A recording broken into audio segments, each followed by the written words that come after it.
అయోధ్య రామ మందిర నిర్మాణానికి సంబంధించి భవ్య దివ్య నిర్మాణం అయితే జరిగింది, ప్రాణ ప్రతిష్ఠ జరగబోతోంది. అయితే ఆగమ శాస్త్రం ప్రకారం ప్రారంభోత్సవం జరగట్లేదు. ప్రాణ ప్రతిష్ఠ జరిగిన తర్వాత 2-3 అంతస్తుల నిర్మాణం ఎందుకు జరుగుతోంది? ఆగమ శాస్త్రాల్ని అనుసరించట్లేదు కాబట్టి మేము పీఠాధిపతులుగా వెళ్ళట్లేదు అనేటువంటిది మాట వినిపిస్తోంది. దీంతో పాటుగా అసలు రామాయణం అనేది చరిత్ర కాదు, రాముడికి ఎలాంటి చరిత్ర ఉంది, కేవలం పురాణాలను చెప్పినంత మాత్రాన దాన్ని మనం ఒక ప్రాతిపదికగా తీసుకోవాల్సినటువంటి అవసరం ఉందా? ఇవన్నీ మాటలు వినిపిస్తున్నాయి. వీటన్నిటి గురించి మనం మాట్లాడుకుందాం. ప్రస్తుతం మనతో పాటుగా ఉన్నారు రాధా మనోహర్ దాస్ ప్రభుజీ. హరే కృష్ణ ప్రభుజీ. జై శ్రీరామ్. అమ్మ హరే కృష్ణ, జై శ్రీరామ్. ఇది ఫేస్బుక్ల్లో, వాట్సాప్ల్లో, ఇన్స్టాగ్రాముల్లో, లేకపోతే యూట్యూబుల్లో, సోషల్ మీడియాలో ఎక్కువ తిరిగేటువంటి వార్తలు ఇవి. మీరు ఇదంతా గుదిగుచ్చి అడిగారు, చాలా సంతోషం. ఆగమం గురించి ఎవరు మాట్లాడితే బాగుంటుంది అంటారు? కమ్యూనిస్టులు అయితే మాట్లాడకూడదు. ఎందుకని? నికృష్టులు, వాళ్ళకి అసలు ఏ మతమో లేదు కాబట్టి. ఇది పాయింట్ 1. అక్కడ కూడా వస్తుంది. పీఠాధిపతులు ఎవరైతే సర్టెన్ పీపుల్ దానికోసం పనిచేశారో, ఎవరైతే దాన్ని మళ్ళీ పునర్నిర్మాణం చేయడానికి త్యాగాలు చేశారో, నిలబడ్డారో, వాళ్ళు అంత తెలియకుండా చేయట్లేదు. నెంబర్ 1. నిజంగా ఎవరైతే మీరు పీఠాధిపతులు అన్నారో వాళ్ళకి జ్ఞానం ఉంటే, ఇఫ్ ఇట్ ఈస్ సో, మీరు వాళ్ళు అని ఉంటే, మీడియా వక్రీకరణ కాకుండా. ఎందుకంటే మనం తెలుసు, చిన్నప్పుడు ఏదో అంటే ఏదో బయటకు వస్తుంది కదా, రామ అంటే అన్నట్టు. మనకి మహాభారతంలో చెప్పారు, వయం పంచాధికం శతమని. అంటే ఏమిటి? ధర్మరాజు పాండవులు అడవిలో ఉన్నప్పుడు వనవాసంలో ఈ వీళ్ళని ఏమంటారు, కౌరవుల్ని అటాక్ చేశారు. ఎవరు? ఈ యక్షులు, గంధర్వులు. అర్జునుడు, భీముడు చపట్లు కొట్టి కాగల కార్యం గంధర్వులే చేశారు అన్నారు. కానీ ధర్మరాజు ఏమన్నాడు? మరి వాళ్ళకి మనకి జగడం ఉంది, కాదని చెప్పను. కానీ అది అది అది ఎప్పుడు మనం ఉన్నప్పుడు అది వాళ్ళు 100 మంది, మనం 5గురం. కానీ బయట వచ్చినప్పుడు మనం 105గురం. వయం పంచాధికం శతం. ఇది ధర్మరాజు ఇచ్చిన సూత్రం. నిజంగా మీరు వాళ్ళు అన్నది నిజమైతే, ఇఫ్ ఇట్ ఈస్ సో, వాళ్ళు ఎవరితో డిస్కస్ చేయాలి? ఫేస్బుక్లో అవి డిస్కస్ చేయకూడదు, ఫోన్లు చేయాలి. ఎవరికి సత్యం పర్సన్ చేయాలి. రోడ్డు ఎక్కారంటే అది పబ్లిసిటీ స్టంట్. అర్థమైందా? చెప్పడానికి కుదరలేదు అనుకుందాం. వీళ్ళ మాట వినని స్థితే ఉన్నప్పుడు వీళ్ళు మాట్లాడే ఉపకారం లేదు, వాతావరణం పాడు చేయడం తప్ప కదా. ఇంకో విషయం, భగవంతుడు దయామయుడండి. దయలేనోడు అసలు భగవంతుడే కాదు. ఎవరో మెసేజ్ పెట్టారు, మా దేవుడు నిన్ను ప్రేమిస్తున్నాడని. నేను చెప్పా, నన్ను ప్రేమించకపోతే వాడు దేవుడే కాదు. నేనే ప్రేమిస్తున్నాను కదా మనిషిని. నన్ను తిట్టినోను కూడా నేను సార్ అంట. After just a human being. మీ దేవుడు ఎలా ఉంటాడు కదా? కన్నప్ప, భక్త కన్నప్ప నీళ్ళు ఎలా పోసాడు కదా? కదా, ఏం పెట్టాడు? నైవేద్యం తిన్నాడు, మాంసం పెట్టాడు. మీరు శ్రీకృష్ణదేవరాయలు వారి అష్టదిగ్గజాల్లో ఆయన పేరు, ఒక కవి పేరు గుర్తులే, ఆయన ఈ తిన్నడ గురించి చెప్తారు. అప్పుడు అలా అడవిలో పడి ఉన్న శివలింగానికి ఇలాగా నోటితో శుభ్రం చేసి ఇలా చేసాడు అని. శివుడు అసలు ఏంట్రా తుప్పుకు బ్యాచా నువ్వు, నోటితో ఊసావు, ఇలా ఏమైనా మాట్లాడా? ఏంట్రా మాంసం తెచ్చి ఇలా అన్నాడా? అసుతోషుడు. భగవంతుడు అంటే సులభుడు, బెదిరించేవాడు గాడు కాదు. ఇది అది కాక రాముడికి సంబంధించిన విషయం టాపిక్ ఇది. రాముడు ఎవరిని క్షమించాడు? ఎవరైతే తన భార్యను ఎత్తుకెళ్ళారో ఆ రావణాసురుడికి ఏమన్నాడు తెలుసా? ఎవరో అడిగారు, ఏమండి మీరు విభీషణుడికి రాజ్యాభిషేకం చేశారు, ఆ సముద్రంలో నీళ్లు పోసేసేసి, ఏ ఊరది, మన రామేశ్వరం పక్కన ఉంది ధనుష్కోటి, మరి ఇప్పుడు మీరు ఈయన సీఎం అని అనౌన్స్మెంట్ చేశారు, అక్కడ సీఎం ఇంకా చచ్చిపోలేదు.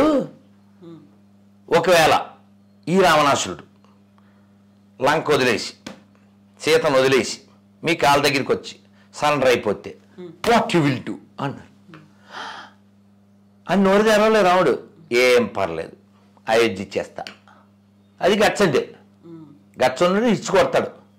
సరే, మరి రావణాసురుడు చచ్చిపోయాడు. ఎన్ని మనం మెసేజ్ పెట్టినా మెసెంజర్ పంపినా వినలేదు వాడు. ఇతనికి అంత్యక్రియలు చేయమన్నారు విభీషణుడితో. నేను చేయను, వాడు చాలా మంచిది కాదు, ఈ నాట్ కరెక్ట్ అన్నాడు. అప్పుడు రాముడు చెప్పాడు, you are not correct now, ఎందుకంటే మరణాంతరే నవైరం, చచ్చిపోయాక వైరం ఏమిటి, నువ్వు చేయబోతే చెప్పు, నేను చేసేస్తా.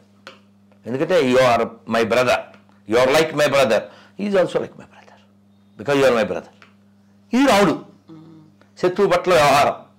శత్రువు పట్లే రాముడికి అంత కన్సర్న్ ఉంటే తన కోసమే తప్పిస్తూ తన నామమే జపిస్తూ తన కోసమే జీవిస్తుండే వాళ్ళ పట్ల ఈ అంటాడా? అదేమన్నా ఎడాగడ్డా? చెప్పండి. ఇంకో పాట, సీతాదేవి అక్కడ లంకలో ఉన్నప్పుడు హనుమంతుడు, అమ్మా వీళ్ళందరూ వేసేస్తా అన్నాడు. ఎందుకు నాయన, ఎందుకేమిటి, నేను ఏడిపిస్తున్నారు కదా అన్న. ఎందుకు ఏడిపిస్తున్నారు? నేను ఇక్కడ ఉండబట్టి. నేను ఇక్కడ ఎందుకున్నాను? రావణాసుడు ఎత్తుకొచ్చాడు కాబట్టి. రావణాసుడు ఎందుకు ఎత్తుకొచ్చాడు? నేను జింక అన్నాను కాబట్టి. బికాజ్ ఆఫ్ జింక సీత వెంటూ లంక. అంటే సీతాదేవి అక్కడికి వస్తేనే సినిమా పూర్తి అవుతుంది, రావణాసురుడు అనే పాత్ర ముగిసిపోవాలి. ఎందుకంటే ఇంకా వెనక్కి వెళ్తే భాగవతంలో శాపం ఇవన్నీ ఉన్నాయి. ఇక్కడ సీతాదేవి మనకి ప్రతీక, మనకంటే జీవాత్మ. శ్రీభాష అప్పలాచార్యులు వారి పేరు విని ఉంటారు, మహానుభావులు చాలా స్పష్టంగా చెప్పారు రామాయణం. రాముడు పరమాత్మ, సీత జీవాత్మ, హనుమంతుడు గురువుగారు. గురువుగారు ఏం చేశారు? ఆత్మను తీసుకొచ్చి పరమాత్మతో కలిపారు. ఈ సీతాదేవితో హనుమంతుడు అమ్మ వెళ్ళి వేసేస్తా అన్నాడు. ఎందుకు వేసేస్తావు అంటే, నేను ఏడిపిస్తున్నారు కదా. నన్ను ఎందుకు ఏడిపిస్తున్నారు? నేను ఇక్కడ ఉండబట్టి. నేను ఇక్కడ ఎందుకున్నాను? జింక అడిగాను. ఆ జింక కోసం వాళ్ళు వెళ్ళేసరికి వీడు ఎత్తుకొచ్చాడు. మరి నేను జనకుడు కూతురుని కదా. జనకుడు అంటే ఎవరండి? జ్ఞానంలో తోపు, సుఖదేవుడికే జ్ఞానం ఇచ్చినాను. మరి అలాంటి ఆయన కూతురుని కదా. బంగారు జింక ఉంటుందా? ఆలోచించవచ్చు కదా. నేను ఆలోచించలేదే. అంటే సీతాదేవి మహాశక్తి, ఆవిడ అమ్మవారు. కానీ ఇక్కడ పాత్ర ఏంటి? ఆవిడ ఒక జీవాత్మక ప్రతీక. రాముడు దేవుడే, కానీ అక్కడ sir I'm son of Dasharatha, మా ఇంటి ఆవిడ సీత, మా తమ్ముడు లక్ష్మణుడు ఇలాగే మాట్లాడాడు. మా ఊరు అయ్యొచ్చు, మీ దేవుడని వాళ్ళు చెప్పినా ఒప్పుకోలేదు ఈయన. ఎందుకంటే ఈ కేమ్ యాజ్ ఏ హ్యూమన్. ఆయన అలా ఉంటేనే వాడిని చంపగలడు. అది దాని విధానం అంతే. మరి కృష్ణుడు ఎలాగదే? పుట్టడమే, రావడమే, శంకుచక్ర గదా పద్మాలతో కనబడిపోయి ఎస్ ఆయన ద సుప్రీం అని వాళ్ళ అమ్మ నాన్న చెప్పేశాడు. అది చివరి వరకు అలా ప్రూవ్ చేస్తూనే ఉన్నాడు. సరే, ఈ సీతాదేవి ఏముందో తెలుసా నాయన? వాళ్ళు నన్ను ఏదో తిడుతున్నారనో అరుస్తున్నారనో నువ్వు హట్ అయ్యావు నిజమే, కానీ వాళ్ళు ఎందుకు నన్ను అలా చేస్తున్నారు? వాళ్ళు they are following the rules of his orders. They are order carriers అంతే. వాళ్ళు జస్ట్ టూల్స్ ఆఫ్ రావణ. రావణాసురుడు చెప్పాడు వాళ్ళు చేస్తున్నారు అని చెప్పి సీతాదేవి గొప్ప మాట చెప్పింది. నకశ్చిన్ అపరాధ్యతి. ఎవరన్నా రామాయణాన్ని ఫాలో అయితే సూసైడ్ చేసుకోరు, అంటే మైండ్ వీక్ అవ్వదు. నకశ్చిన్ అపరాధ్యతి అంటే లోకంలో తప్పు చేయని వాళ్ళు ఎవరైనా ఉంటారా? ఎవరిది ప్రశ్న? సీతాదేవి. అంటే ఎంత క్షమాగుణం చూడండి, ఎవరు తనని హింసించేవారి పట్ల. అసలు ఇది సీతాదేవి లక్షణం మాత్రమే కాదు, సహజంగా మనందరి బ్లడ్లో ఉంది అది. మనం ఎలాంటి వాళ్ళం?